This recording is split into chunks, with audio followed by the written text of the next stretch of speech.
What's good, people? Remain Relevant TV here. Topic today is Nines and Koke ain't never had no beef. Now, I know what you viewers are going to say. Nines and Koke has got beef. Now, if you ask Nines why he don't like Koke, Nines' reply would be because he's from Stonebridge, innit? And Koke reply, if you ask Koke, why don't you like Nines? His reply would be like, he's from the other side, innit? So, that don't mean these youths has had beef. The beef was between youths from Stonebridge and youths from Housden. That was nothing to do with Nines and nothing to do with Koke. But because Koke is the mouthpiece for Stonebridge musically, and Nines is the mouthpiece for Church Road musically, automatically they've gone into something they didn't want a part of. Because Koke never wanted to go at Nines from the beginning.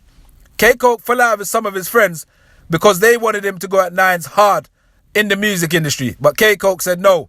Koke only went after Nines when Nines made the song "If I Had a Record Deal, I Ain't Gonna Lay Down My Weapon, Pussy."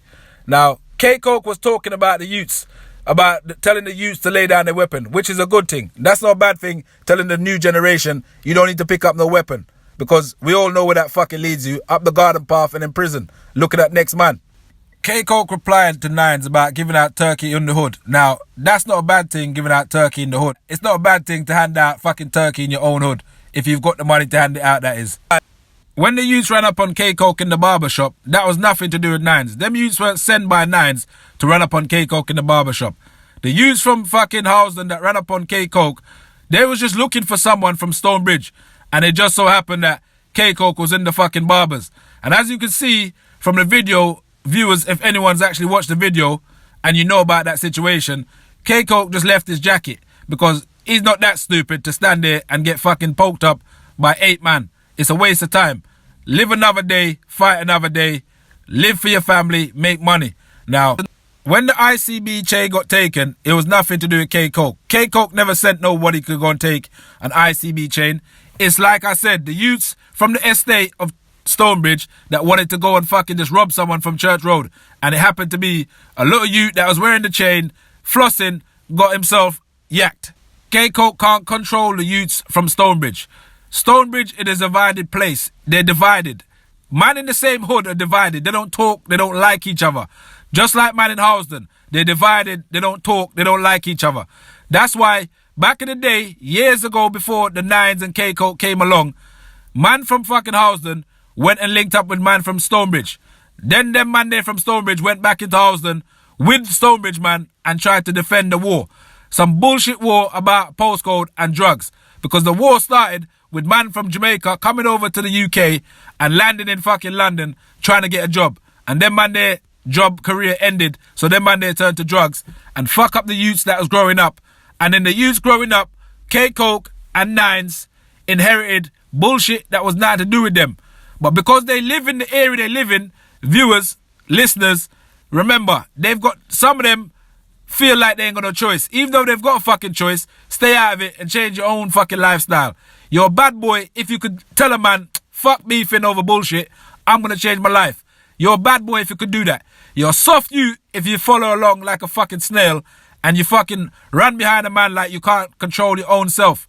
Most of these youths are afraid to tell a man, I ain't fighting no fucking postcode war, or fuck that, the money's more important than running a man down and doing 25 years in jail. Because that's where it's landed most of the Housden youths and most of the fucking Stonebridge youths right now in jail.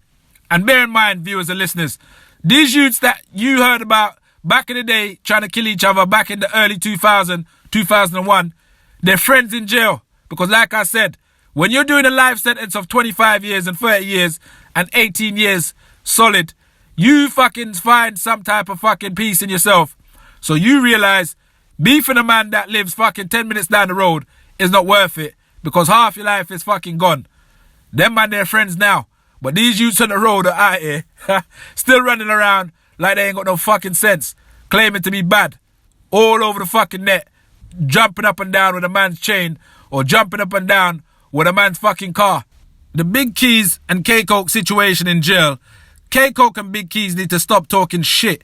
When Big Keys plucked up the courage to try to stab Koke, he didn't really want to stab Koke because he didn't want to do no fucking extra time in jail.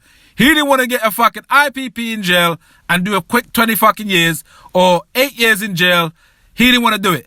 And when K-Coke fucking tried to say pluck up courage to fucking rush Big Keys, K-Coke, Big Keys, Nines, Stonebridge, Housden, Church Road, you youths, you really know you don't want to do fucking life in jail. You youths, stop bowing to peer pressure. If you're real bad boys fucking following their own footsteps. They don't follow behind another man. You should quit beef and turn fucking vegan. Remain Relevant TV, like and subscribe. Peace.